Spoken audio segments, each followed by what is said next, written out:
This podcast is presented by the Prince George's County Memorial Library System. Hi, I'm Kelsey. I'm Hannah. And this is our podcast, These Books Made Me. Today, we're going to be talking about Matilda.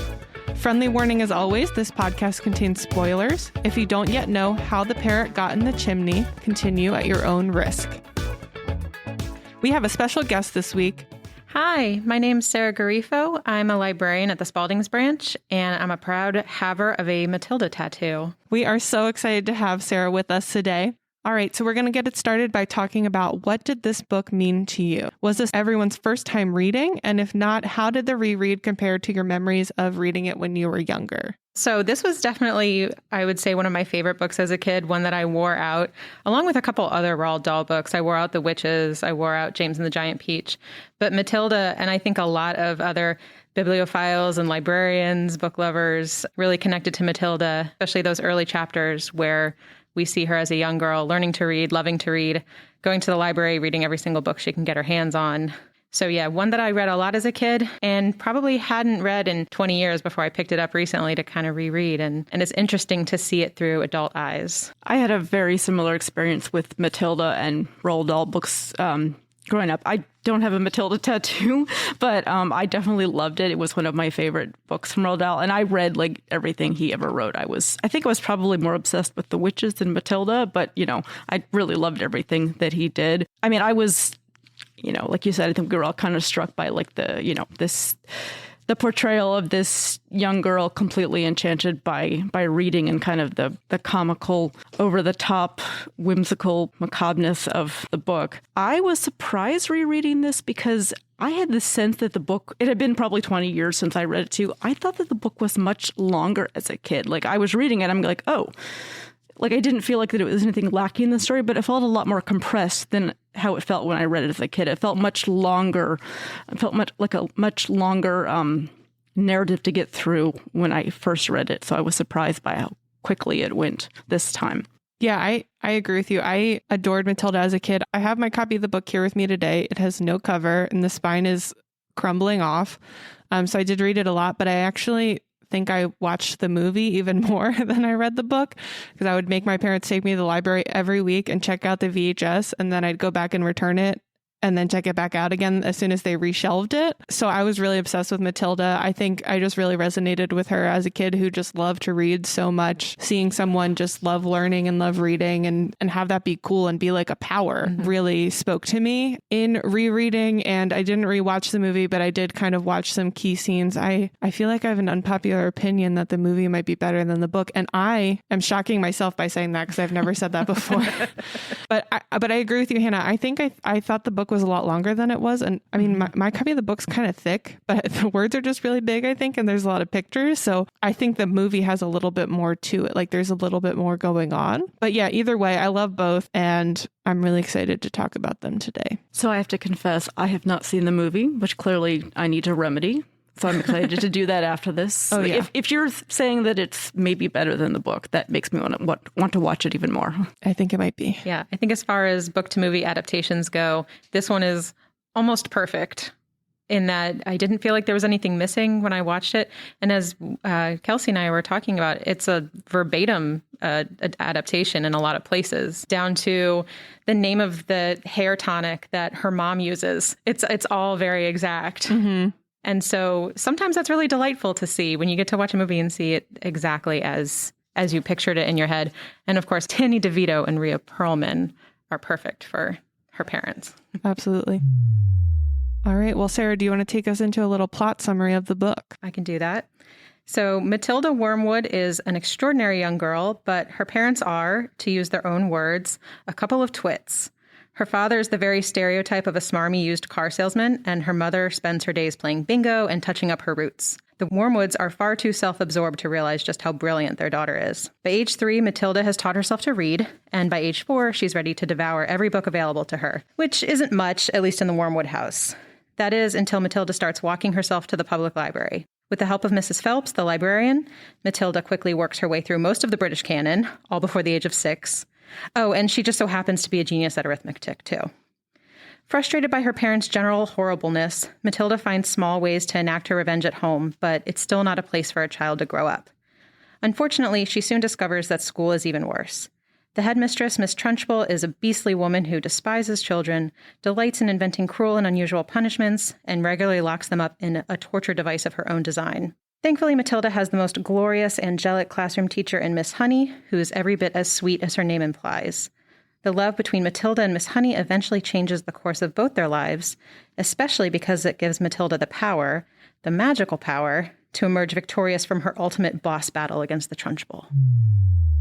All right, so I thought I could give us a little bit of info on the author before we go on. Roald Dahl was born in Wales in 1916 to Harold and Sophie Dahl, who were Norwegian immigrants to the United Kingdom. He and his siblings grew up speaking Norwegian for their first language, and Roald was named for Norwegian explorer Roald Amundsen, who was alive at the time of his birth, but would disappear, never to be found, on an ill-fated flight in the Arctic in 1928, when the child Roald would have been about 12. In 1920, Roald's sister Astrid and his father Harold both died, his sister from appendicitis and his father from pneumonia. However, the surviving members of the Dahl family continue to live in the United Kingdom, Wales, in respect to Harold's wishes that his children be educated in British schools. The child, Roald, seems to have been a bit of a prankster, and many sources about his life mention an incident involving a dead mouse in a candy store and smoking tobacco being swapped out for goat droppings. I know, gross, right? Sophie sent Roald to boarding schools, first to St. Peter's and later to Repton in Derbyshire. I might be saying that wrong. Derbyshire. Yes, like that. He declined to go on to university after he finished up at these boarding schools and instead went to Newfoundland on sort of a hiking adventure, it seems like. He took a job with Shell, the oil and gas company, from 1934 to 1939. During his time with Shell, he lived in British occupied, and I'm probably going to mangle this pronunciation, Tanganyika, a part of Africa that is now Tanzania. In 1939, Roald joined the Royal Air Force and took part in aerial combat missions battles during World War II until injuries sustained in a crash rendered him unable to continue as a fighter pilot. He started writing while working in Washington, D.C. as an assistant air attaché. The author C.S. Forester encouraged him in pursuing writing. He would go on to write multiple popular and influential children's books, including Charlie and the Chocolate Factory, James and the Giant Peach, and Matilda, the topic of our episode today. His books were characterized by whimsy and a sense of the macabre. Roald Dahl married twice, first to actress Patricia Neal for a 30-year marriage that yielded 5 children, and secondly to Felicity Crossland in 1983. He died in 1990 at age 74. It's important that we acknowledge and note that Roald Dahl was openly and extremely anti-Semitic. His family recently issued a statement acknowledging that, although it was criticized for being short and insufficient, as statements go.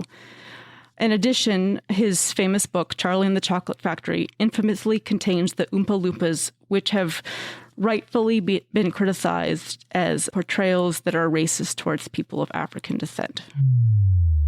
I have a distinct memory as a kid of reading something somewhere saying that, and it might have just been, very early internet, first case of getting trolled by the internet, this story that his name was intended to be Ronald, but it was misspelled on his birth certificate, and so it came out Roald, which is very clearly untrue. But if anybody listening to this has that same memory and you can figure out where I would have read that, let me know. I bet it was a Tumblr post. I can see that. That's interesting. When I was researching this, I actually fell down a rabbit hole of trying to figure out the correct pronunciation of Roald. Well, some sources said that it was pronounced like Rual, and some said Roald, so I didn't know what to do. All right, and now it's time for Ella's Ephemera. Each episode, our intrepid researcher will enchant us with scintillating factoids related to our book. It's time to dive in and explore Ella's Ephemera. Hi there, everyone. I'm Ella, and this is my Ephemera, the part of the podcast where I tell you about some of the neat things I've learned while doing research.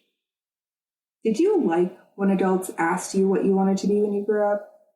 I wasn't a huge fan, although I did enjoy hearing about what they thought I would be. When Matilda turned 30 back in 2018, that's exactly what the original illustrator, Quentin Blake, did. Blake was only asked by Matilda's current publishers, Puffin, to create one sketch showing what she would be up to as a 30-year-old. Instead, he went ahead and created 8, 3 of which appear on the covers of the 30th anniversary editions. In an interview with The Guardian, Quentin said, quote, "I have had a lot of fun imagining what that little girl might be doing now that she's all grown up.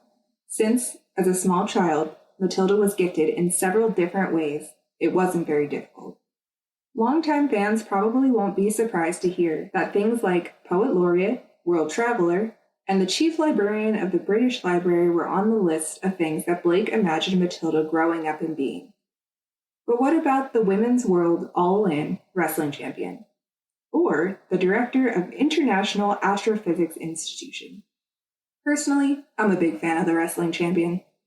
Thanks for joining me on this deep dive. I'm Ella, and this was my ephemera.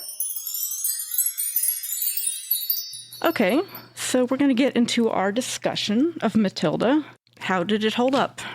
What did we think about this, reading it for some of us 20 years later? I've been having an ongoing joke on our pod for the longtime listeners, now that we have a couple episodes out, that basically every book either is going to have something that's offensive to Native American, Indigenous people, or a bad Halloween costume. And this book had neither. And I would say in general, I didn't feel that there was too much that really didn't hold up or wouldn't be, appropriate today, which, especially given what we know about Roald Dahl's background, I was kind of like extra sensitive for it. And I didn't hear anything. I was thinking maybe there's some stuff that could be a little like fat phobic, perhaps, like a little. Yeah. But yeah. It wasn't overt, and it wasn't as upsetting as even some of the other content in that area that we've read in other books. So generally, I actually thought it held up pretty well. Yeah, I was almost afraid again to reread it and be like, oh no, I need to get this Matilda tattoo taken off. But yeah, like you said, I think it does, to the point that it almost has, maybe this is high praise to give, but like a timeless quality, just in that it could fit in any time. Mm-hmm. It doesn't seem like, oh boy, like I'm reading something real outdated and real retro here. Yeah, I agree. I felt like we didn't encounter like those things that you were mentioning, Kelsey, that we have kept encountering pretty consistently so far.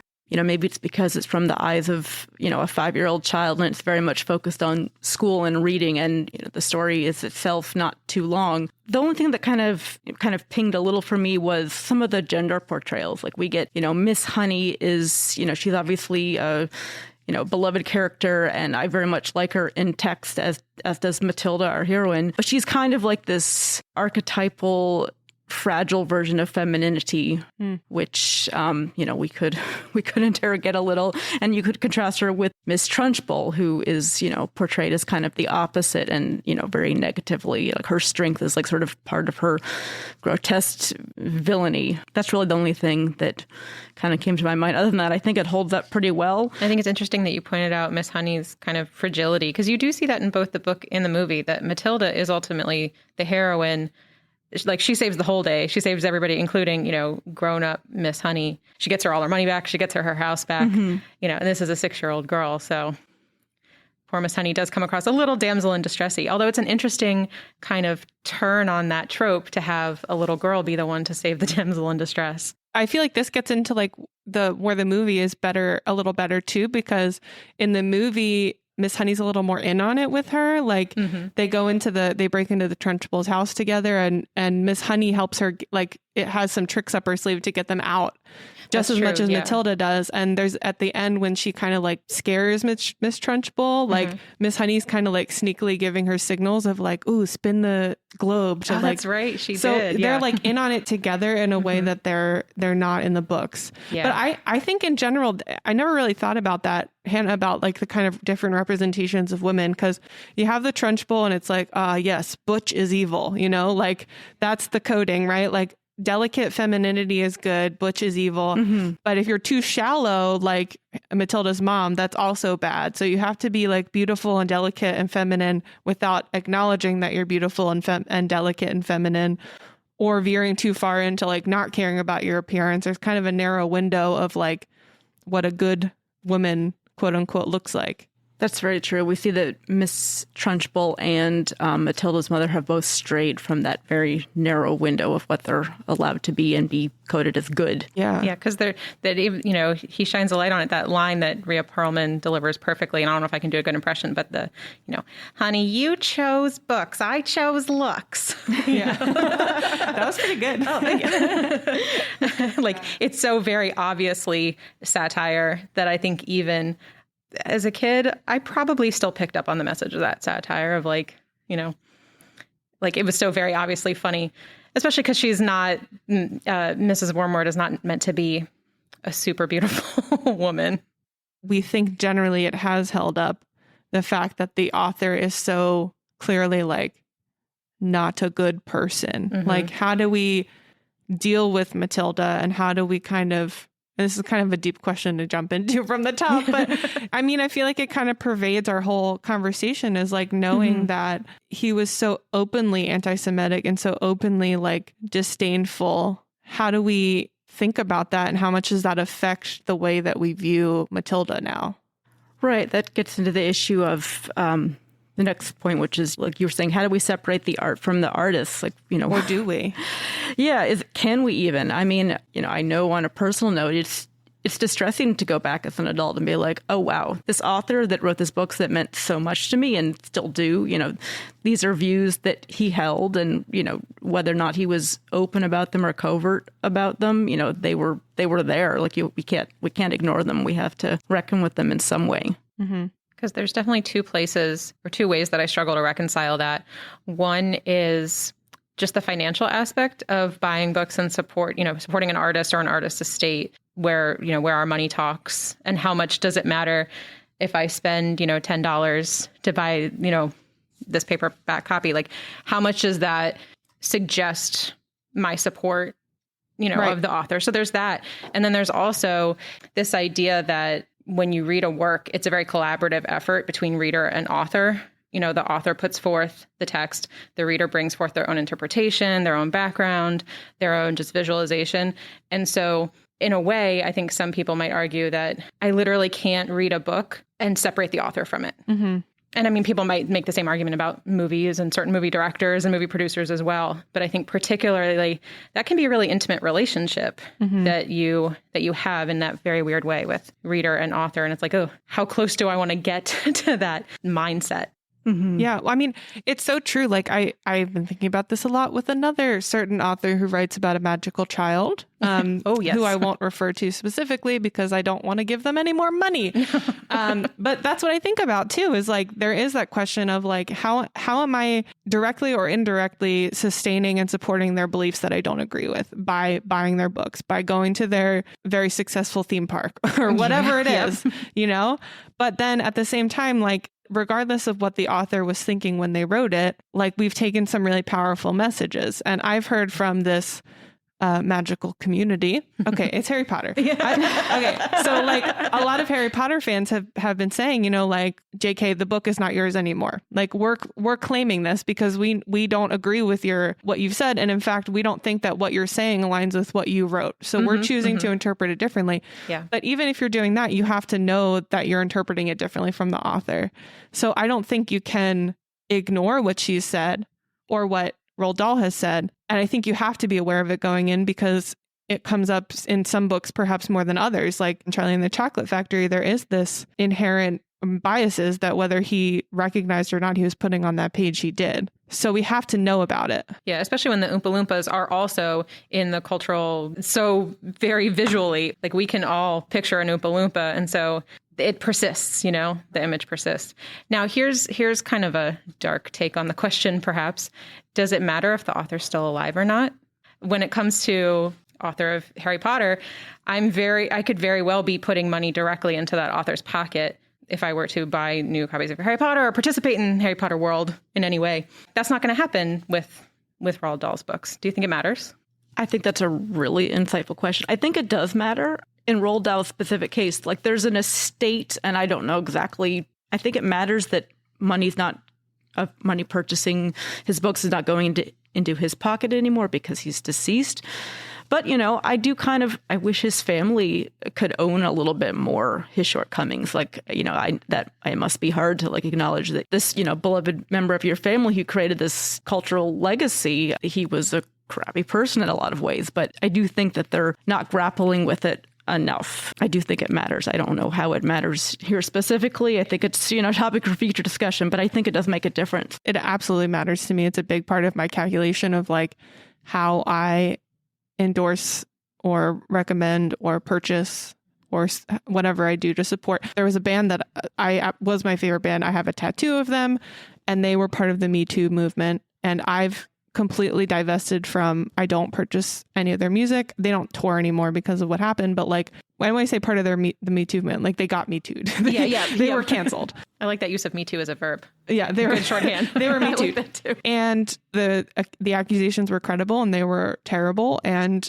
I decided that I didn't want to financially support them. And it's the same calculation I think of for authors too, is not only do I not want to give them money because I feel like that's a way of endorsing them, but I also don't want it to be a signal to them that the behavior was okay. You've already made things and we appreciate them, but I don't need to hear more from you, you know, you're good, I think. Yeah. Please don't write another blog post. Right. I don't need another blog post. I don't need another book. You're good. Just go be in your castle. I also wanted to throw in there that I read and we'll link this blog post in our show notes, but there were some really interesting thought pieces about this question more generally. And Sarah and I were joking, we're not going to solve this question today. This has been an ongoing debate forever and ever and ever. And I think everyone has valid reasons for or not for canceling their participation in reading an author or listening to a musician or watching an actor or whatever. There was a really interesting piece to me, and it kind of talked more about some of the people who are more questionable, their behavior was bad, but how bad, and is it worth canceling? And I like this quote, and I think it's going to be something that I think about for other kind of borderline in the future authors. He said, "It seems to me that we should begin by treating the authors we admire as we would treat people in our lives. That is, on a case-by-case basis, weighing their good points against their bad, taking into account extenuating circumstances and aggravating factors. The life of the author is never truly irrelevant, but if we accept that, we must also accept the weirdness, discomfort, and complexities that follow." I like that because I think the problem really is that we put these people on a pedestal, they wrote a great book, so they must be a great person, and we must love and admire everything they do and every choice they make. And they're not. They're humans, and they have faults, and they're affected by the times that they live in and the people that they know and the life they've had. And we need to be more conscious of that, I think. Yeah. And I think I like that quote really points out that, there's nobody in your life that you feel is that perfect and that you would put that high up on a pedestal. I don't think. Right. I think, and this could quickly become a really long conversation about cancel culture and and what is acceptable for an author to have said, as a product of their time, heavy air quotes, where it's okay, maybe that's not how we would say it now, but you can offer a generous interpretation to how they might have said something in the past, versus you can look up the things that Roald Dahl said and there's no equivocation there. It's very clear what he meant. Talking about how things are said is maybe a good segue for our next discussion topic, which is British slang. Obviously, some Britishisms in Matilda, as there are in most, if not all of his books. Did we get those British slang terms as kids? Did it matter? I mean, I don't think it personally mattered to me. I felt like when I read them, I generally got it. It's all right, context gave me a rough sense of how this is, but it just kind of made the books delightfully weird and different feeling. Yeah, it's it's even more of this little artifact. But yeah, I must have as a kid just glossed over so much of it. Or like you said, context, you figure it out. I probably had never heard the word twit before, but you can figure it out pretty quickly when she gets called it enough times. Yeah, I think I probably learned the word twit from Roald Dahl. And I probably learned about, the British thing about being sick for throwing up. That's probably where I learned that too. Oh, yep. Yeah, you know what I was thinking about when I was reading the series of unfortunate events? One of the things that I loved most about it was that it would have these random giant words, and Lemony Snicket knew that you would not have encountered that word before, and the intention was to provide enough context for you to get it. Mm-hmm. Mm-hmm. And I really love this idea, and I think we're going to talk about this again in a little bit, but I just really love this idea of just trusting a kid to figure it out or move on. I was thinking about Miss Trunchbull, anytime she insults them, she uses the most creative, like giant words. It's incredible. It's so good. And they're huge. And they're words like you don't use in everyday language. I don't even think they're Britishisms necessarily. They're just big, fancy words. And I probably didn't know what half of those words meant. But like if I encountered them later, I knew that was probably not a nice word, you know, like, or not a kind word. You get the sense it was rather unpleasant. Yeah. So, and I just love that idea of like trusting that kids will figure it out, you know, and not like dumbing down for them. You blithering idiot, you festering gumboil, you flea-bitten fungus. Yes. Yeah, they're like Shakespearean / Monty Python-esque. Yes. I don't know. This like it's like a British tradition of insults that we need to. Your mother was a hamster and your father smelled of elderberries. Exactly. I mean, he starts out the book by talking sort of the omniscient narrator that, you know, he's talking about some children are blisters, no matter how much their parents love them. Yeah. He's referring to children as blisters and scabs. Like carbuncles. Yes. Carbuncles, yeah. It's very evocative and kind of gross. Yeah. I do think it kind of speaks to his overall style, which I think must have really resonated with so many kids that, you know, we can easily name half a dozen of his books that we read over and over again, and that, you know, School Library Journal and ALA regularly call, you know, some of the best children's books of all time. This is not talking down to children at all. It's a very interesting style of, he is talking to a child as an adult. He's not toning it down or literally looking down on them, but it's sort of as like somebody's like crazy uncle or like eccentric uncle might talk to them, just in his own big words and funny phrases. And like you said, it kind of suggests this, like, I trust that you're going to pick it up as you go along. Yeah. And I'm not going to condescendingly define every other word for you. You'll figure it out. I mean, it kind of connects to the other thing that our intrepid researcher, Ella, came across when she was kind of doing some background research for us. This was like this idea that this book is scary, right? Like it's stressful. Like the stuff that happens is sad. It's dark. Kids are abused and neglected and bullied and literally thrown over a fence by their ears to the point where their ears stretch out. Yeah, like it's scary. And some of it is that when you're a kid, like the things that you can't process, you just ignore. And like as adults, you're like, whoa, like that's not okay. But as a kid, you're like, oh, wow, she threw the girl over the fence by her pigtails. That's ridiculous. You know, like the gravity of it doesn't process. But then part of it is also like giving kids a space to like acknowledge like, yeah, some things in the world are scary. Some people are mean. Sometimes bad things happen. And Matilda's going to triumph in the end and the good guys win. So it's not like you're left with this unresolved evil. So there's like a soft place to land, but it is scary. It's not like a grim fairy tale where everybody gets eaten in the end. Yes.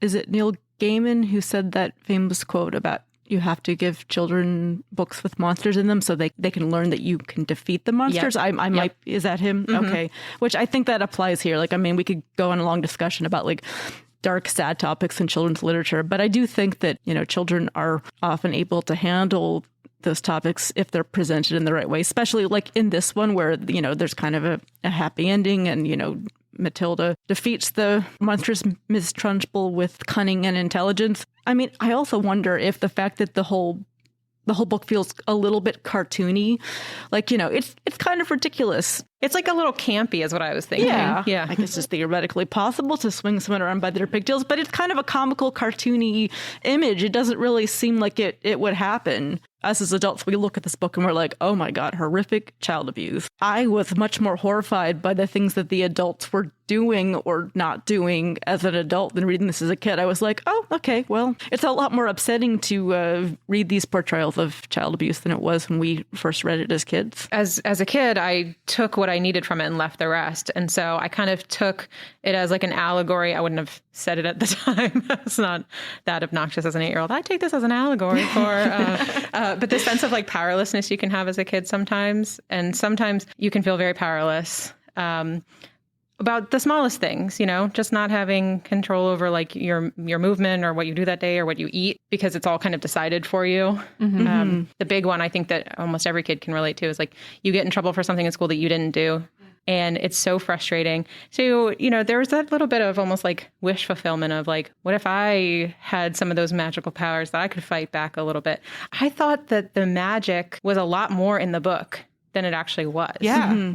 You don't really see it until the end. There's like two things. Yeah. that was my biggest complaint. It was like, where is all the scenes where like she pours the breakfast cereal and like she like levitates children? Like none of that happens. Yeah. I mean, to this point about like childhood agency versus lack thereof, even though the child abuse was more upsetting to me this time around, I think I was also much more like proud of Matilda for being like, oh, you're going to mess with me? I'm going to mess with you right back. Like it was in the book, there's like no time at all between like her dad does something bad to her and her being like, okay, like we're going to get even. Yeah, I'm not like, taking this anymore. Like, yeah, that's not okay. Like, I know that you're not supposed to be treating me this way.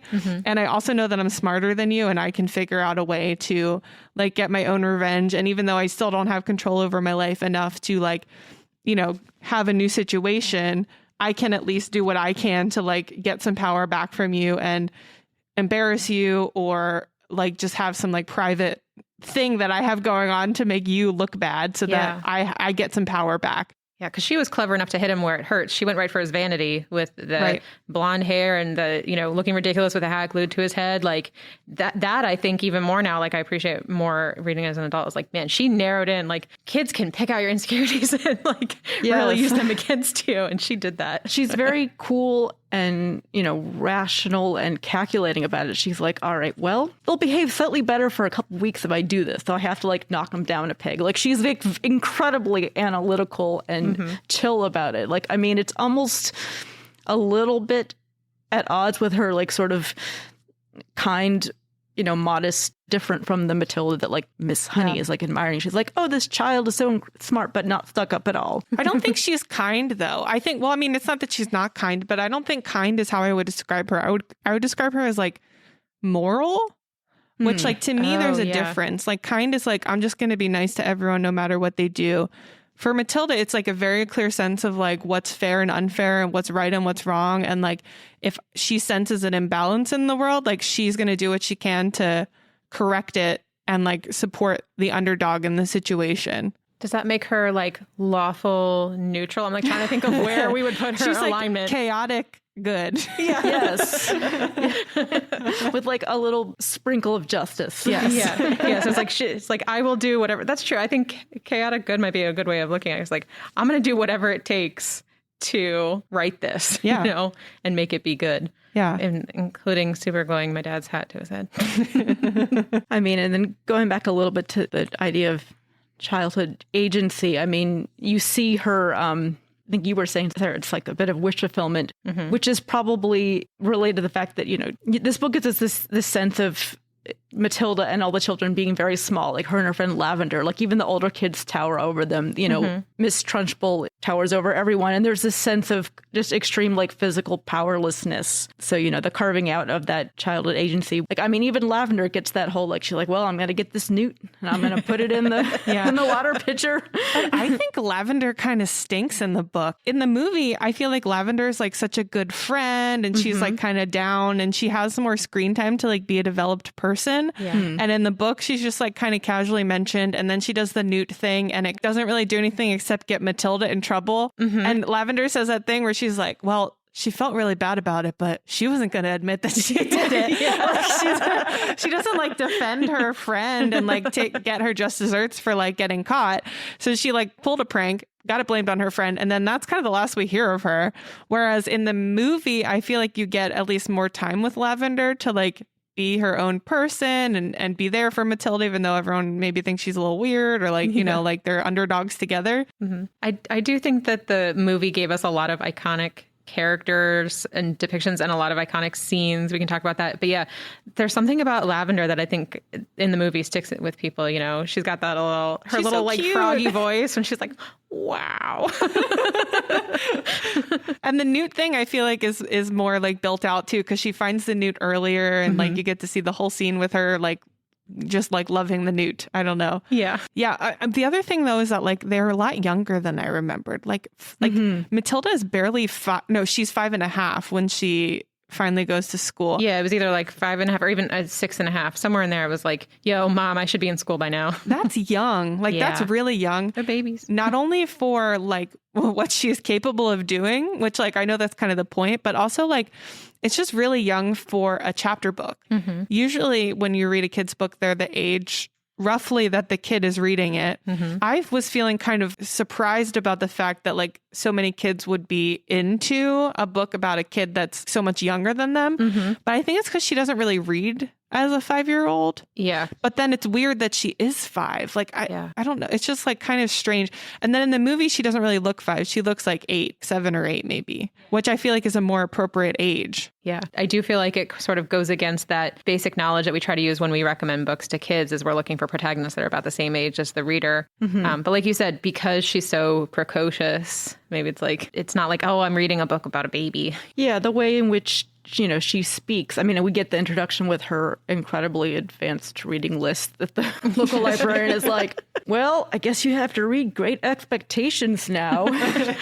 I think you're right. She does not read as 5.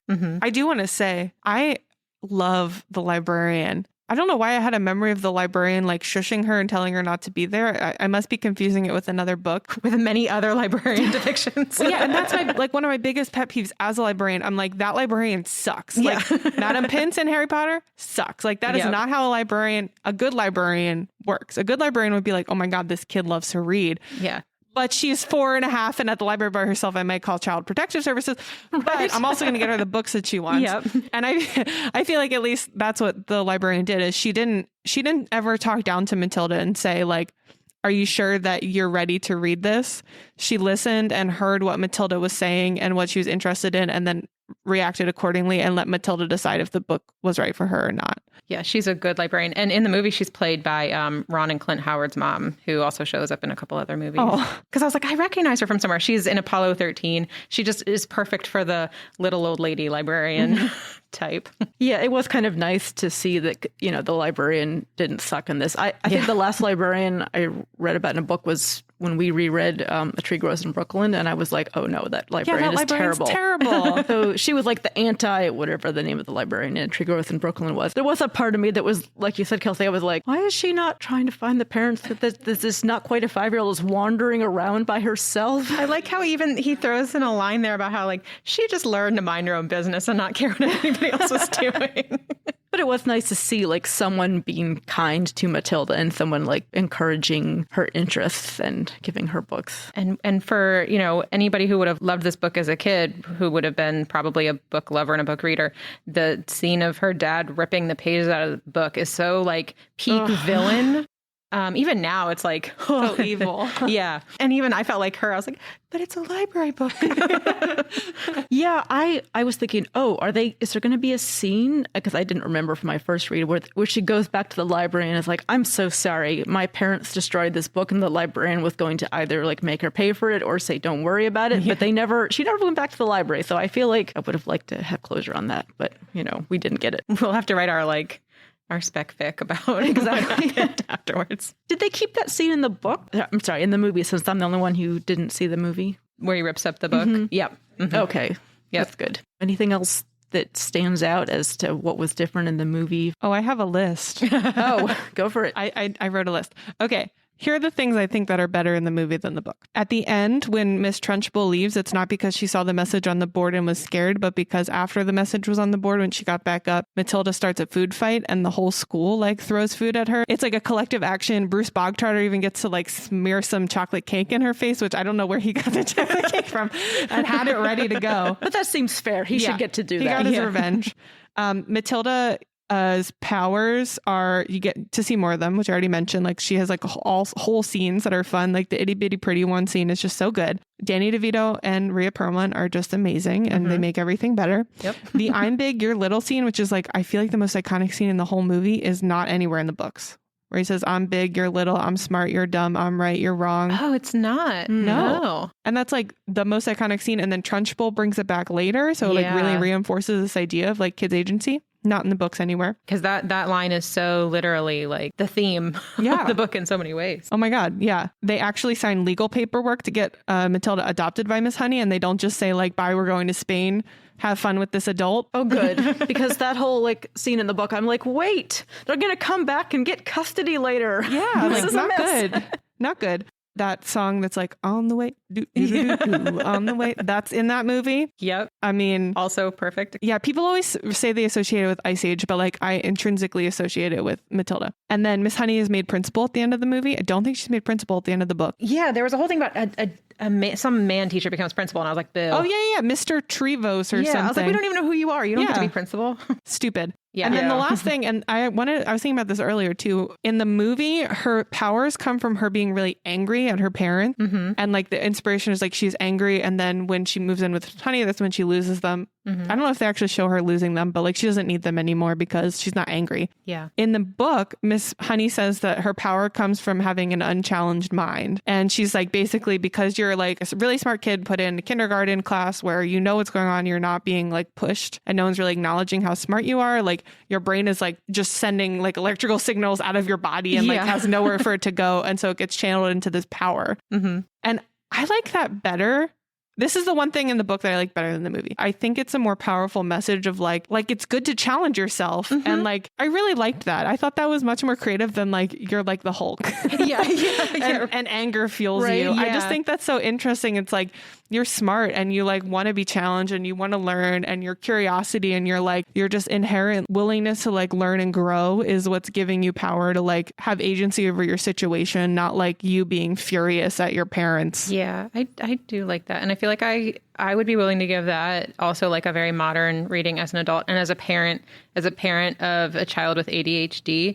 That to me, like, I would love to read that to him as like an allegory for his ADHD, like, because it's not a deficit of anything. He just has so many ideas and so much excitement and energy and knowledge, and it's like literally bursting out of him. Yeah. And so other people might see that as chaos, and it's like, well, no, that's your magic power. 100%. I love that. I like the idea of curiosity and learning as magic, both metaphor and in this book, literally magic. As opposed to like, this is the dark side of the force, anger leads to. Let it run through you. Yes. One other thing that I think is better in the book than in the movie is like in the book, the Bruce Bogtrotter scene is not as upsetting as it is in the movie. In the movie, it's like really hard to watch. In the book, it's like, you're stressed for him, but like ultimately he's victorious, and it's like Trunchbull got defeated and he's like, I did that and it wasn't that hard. Like I started sweating a little at the end, but like I was good and I got a whole chocolate cake. In the book, it's like, you're just like, oh, like it is traumatic. Really traumatic. Yeah. I mean, when I read Matilda and look back at these child abuse in school settings themes, I can't help but remember, not to like take it too much back to Roald Dahl's life, but I mean, he went to boarding schools, and it's been a while since I read it, but he wrote a couple of autobiographies, and he tells some horrible stories of, his life growing up with those, and like beatings and just awful conditions that they endured. So, I mean, he was a man in, I think, his early 70s writing this, if my math is right. So, he's, written this as an adult, but I can't help but think that his experiences growing up can't have not, fed his children's stories, and maybe specifically this one a little bit. So much bad stuff happens in kids' books in boarding schools specifically. Yeah. It's kind of a trope. Yeah. Super is. Yeah. Remember when you would read things and think that it was going to come up in your life a lot more often as an adult, like quicksand? Yeah, I don't know anyone who went to boarding school. Yeah. I remember thinking like, man, and it felt so foreign. And so when I hear about people going to boarding school, like that it's a real thing that happened, I want to be like, so was it like Hogwarts, or was it like like in a Little Princess? The Austere Academy. You're like, tell us more. Yeah. Were you forced to live in the attic when you were destitute? Like, tell me more. I guess, that kind of almost leads us to the next question is, why did Matilda resonate with us so much, even though we didn't have similar upbringings? I think you talked about it a little bit, Sarah, just with this idea that like, even in the best situation, you have very little power over your life as a child. Yeah. For me, I think I just loved the whimsy of it. Like the funny, like it's funny. It's a funny book, and especially movie. I've always liked things that are like quirky, veering on weird, and they like just bring themselves in from being too weird that it's upsetting. Yeah. And I feel like the movie does a good job of that. Yeah, because on the spectrum of Roald Dahl books, this is probably about as like realistic as it gets. Yeah. And then James and the Giant Peach may be like the most out there. I don't know if I could think of one that's more unrealistic, but I love that one too. So who knows? Yeah. The BFG was also delightful. I think the whole idea of reading as magic resonated with me. Like, I think you get this really wonderful picture of just how nice it is for Matilda to escape into the books she's reading in the library or at home.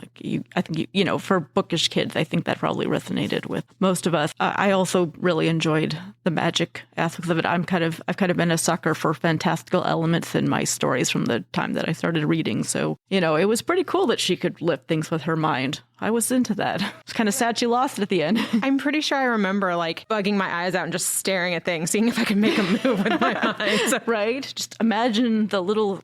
She talked about how her brain felt hot and she imagined little arms, and I'm trying to imagine. I can do that. But yeah, because up until that point, let's say I was reading this in third, fourth grade, something like that. Did I have any bookish heroes in books before that? She might have been my first introduction to a bookish hero, which was again, instant connection with her right there.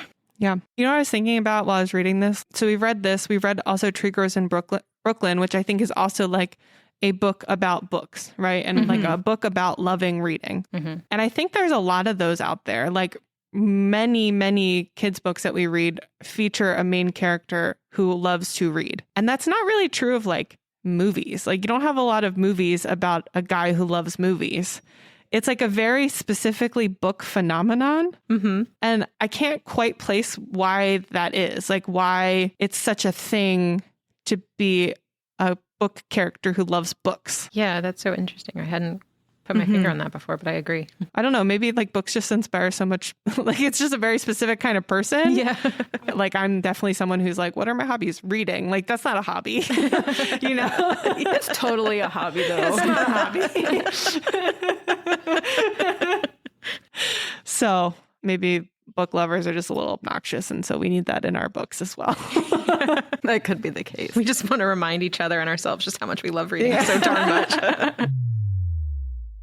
Maybe the final thing we can ponder here is, and we go back to this in pretty much every book we discuss, but do we look at the protagonist, in this case Matilda, as a role model? I'll start off just by saying that I think she's a pretty decent role model. There's been characters like Harriet the Spy who've been a lot more complicated and behavior-wise, and I feel like Matilda is, I think we can all identify with being anxious to learn, but she also is, even if she's not kind, like you said, Kelsey, she's moral. I agree with that. I think that's a good distinction. So I'm glad you said that. I mean, I think I would be, if I had a child, I wouldn't feel too bad about her looking up to Matilda as a role model. Yeah, because I feel like she was justified in doing a lot worse than what she did in a lot of cases. So for sure. She took everything she had in her little 6-year-old life and made it work. But also that she was able to comprehend this whole, again, really dark story about Miss Honey's dad, being framed for suicide. I don't know how she would put that. Mm-hmm. And that she gets revenge for all that. That part I definitely wouldn't have picked up on, because I'm just I don't think I knew what that meant as a kid, but Kim was astute. Yeah. Mm-hmm. I mean, I think if I was a parent and had a kid who looked up to Matilda as a role model, I'd check all my clothes really carefully before I put them on.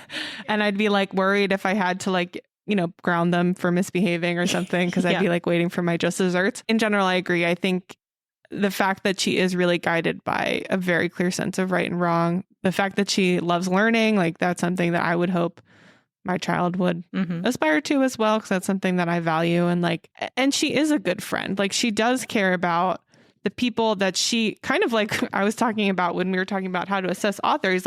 She has a very clear sense of who people truly are and their nature, and is very incisive about that. And the people that she judges to be good and deserving of that affection, she is a good friend to them. She takes care of them. Mm-hmm. You see her showing concern about Miss Honey living in her cottage without heat or really any food, eating a bean a day. Yeah. Yes, I'm thinking, Miss Honey's oh yes, I eat at school lunch, and that, tides me over. And I'm thinking, this is awful. Oh my God. Matilda's noticing that she pretty much just has bread and margarine, which, she's giving to Matilda. She's not eating herself. I love how even in her own mind, she's so gracious about it. Because first she was oh, margarine, she really is poor. And then she's eating it, and she doesn't even say it out loud, but in her head, she's oh, this isn't so bad. I didn't notice. Yeah. I was oh, you sweet baby angel.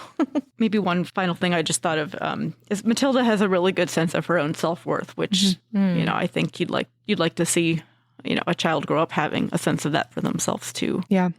She also, this is totally a tangent, but the ribbon thing.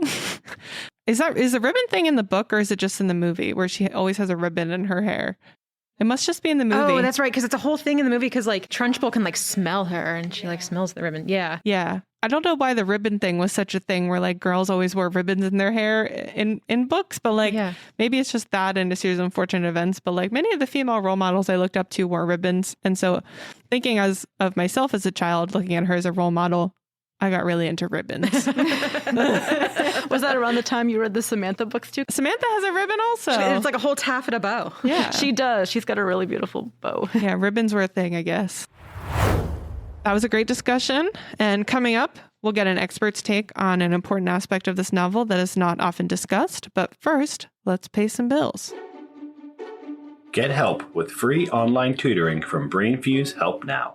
Learners from kindergarten through college can connect to an expert for live one-on-one homework help in a variety of subjects. Visit the Writing Lab to upload a paper for proofreading and analysis within 24 hours.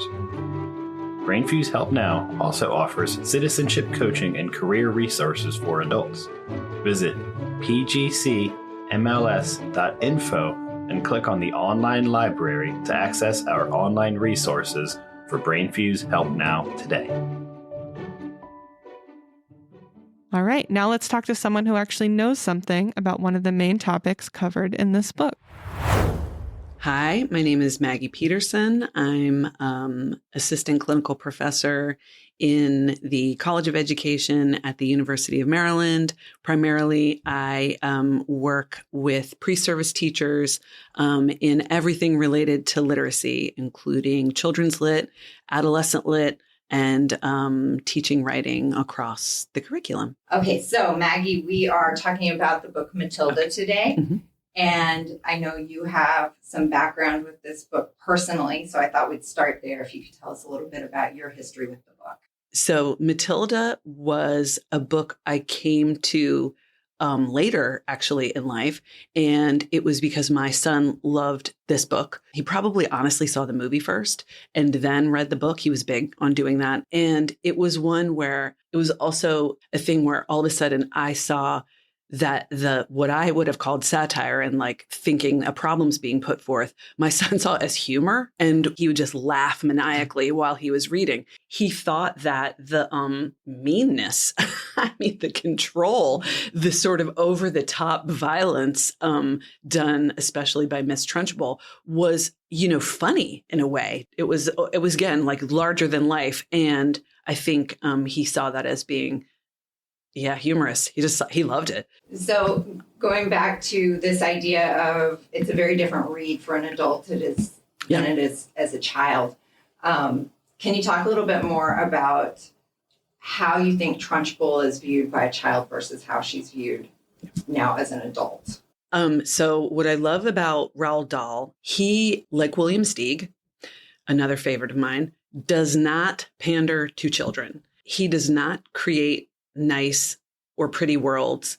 And I think his child audiences, and I as an adult lover of literature, I think, appreciate that. This world of truly despicable characters it's not meant to present you with a pat or pretty view of the world. But I also think it's meant to kind of create these characters that you can identify with. You can see Miss Trunchbull in the world in a much less exaggerated version, but she acts as a real life villain that kids recognize as that, I think. And also he is speaking directly to kids, talking about there are behaviors that you will encounter.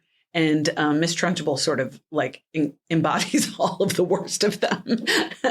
I think every text is a teaching text. I think walking away, you're not supposed to want to be like Miss Trunchbull. You're supposed to see her behavior as a thing to call out in the way Matilda does as a heroine, and then also to not be like.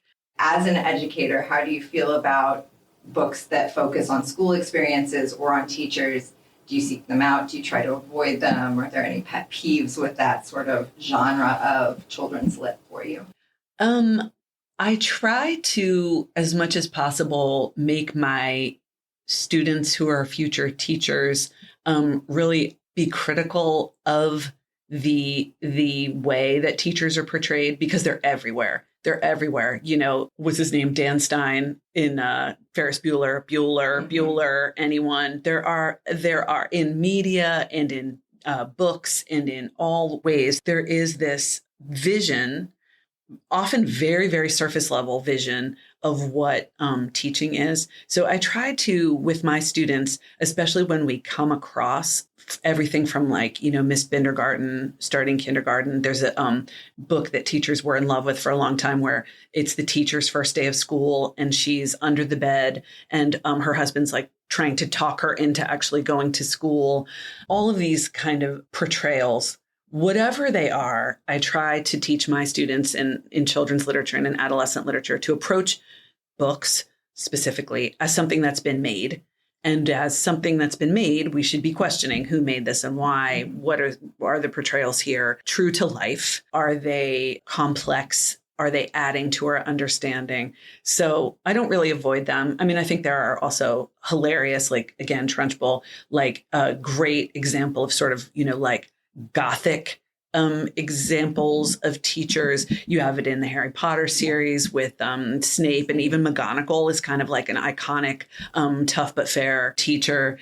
I think we try to be critical about that for future teachers. I always say teaching is an iceberg, right? And it's what can be seen above. Everyone thinks that they have a sense of what teaching is, what good teaching is, and that it's not taught, that it's not something that you need to study or that you develop over time and research, et cetera. So they tend to focus on what is seen by anybody who goes into a classroom, which if you've ever been a teacher, it's probably your pet peeve that you're like, everyone thinks that they know my job and that they know what good teaching is. Yeah, I wouldn't steer clear, but I would want my students to be critical for sure. Were there any things about Matilda that we haven't touched on that you wanted to talk about today? One is the kind of punishments that are used in Matilda.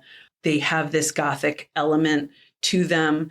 That is a thing that I can remember as a reader being really fascinated by, this idea of British schools, and then also that larger than life, you know, punishment. I think kids are a little fascinated by that element of it. And I think in some ways exaggerating it, like it takes the sting out of like real punishments, you know, the actual things that happen in school. I have this great quote where it's like, books are a safe place to explore dangerous ideas. This is like a vicarious, oh, that's terrible. When I was teaching high school, a parent came and spoke to another teacher, and she said, all the books that you're teaching are depressing. They're very depressing, and they deal with really serious real life issues.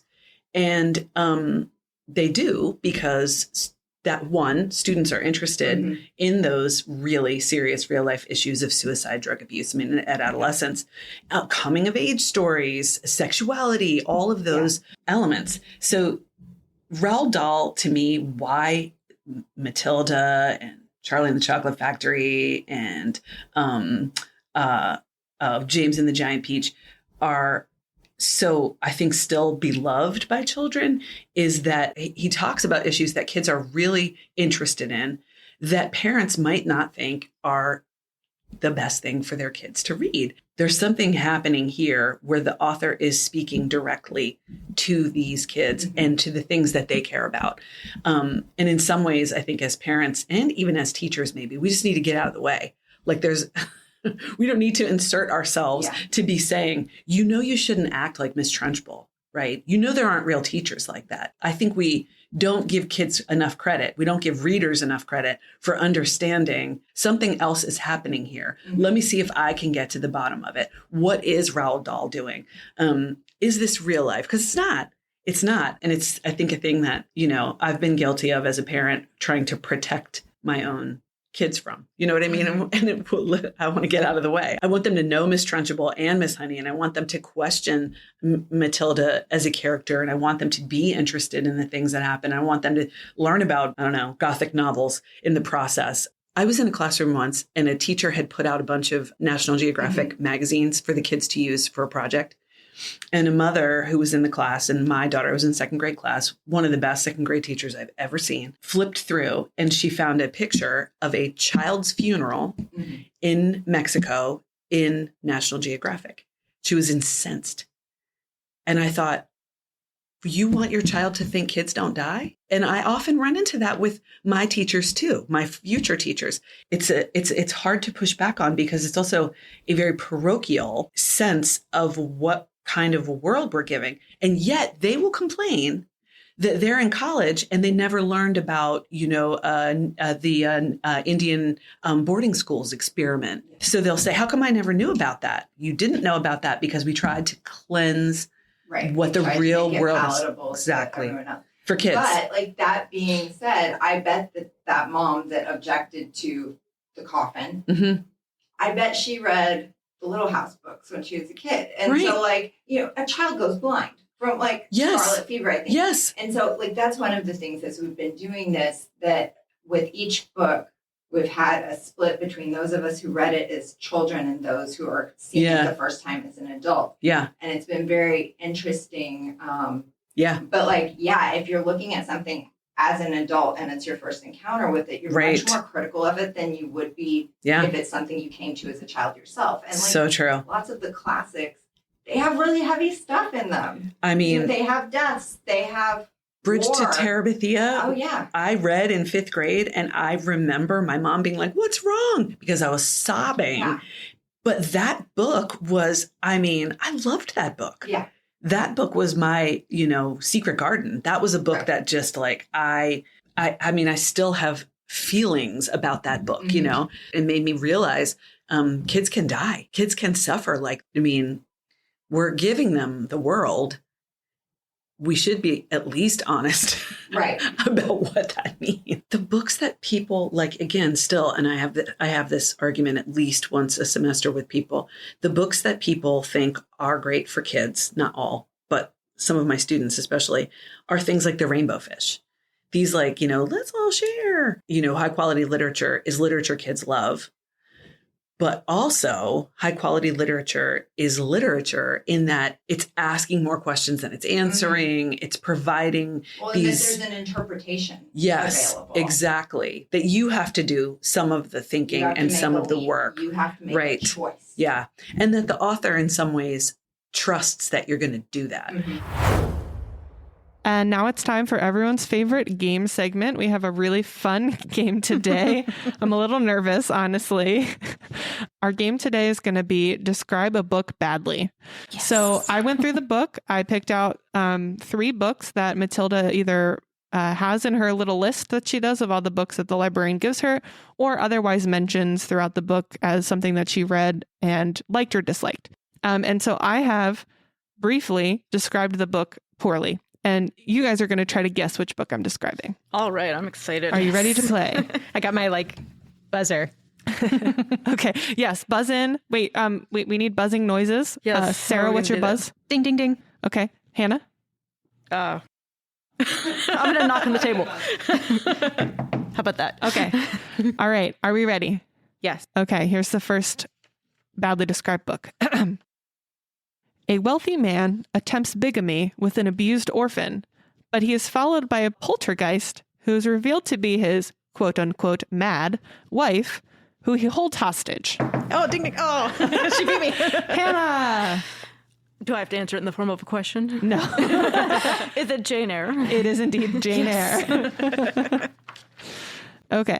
Very good job, Hannah. Book number 2. A spoiled brat who continuously hears and follows mysterious voices, befriends her kidnapped cousin, who is recovering from Munchausen syndrome, and both are fixed by plants. Ding, ding, ding. Oh, Sarah? Is it The Secret Garden? Yes. That's a great description. Which I have somehow never read or seen. I've never read it either. But I still I guess I knew enough about it.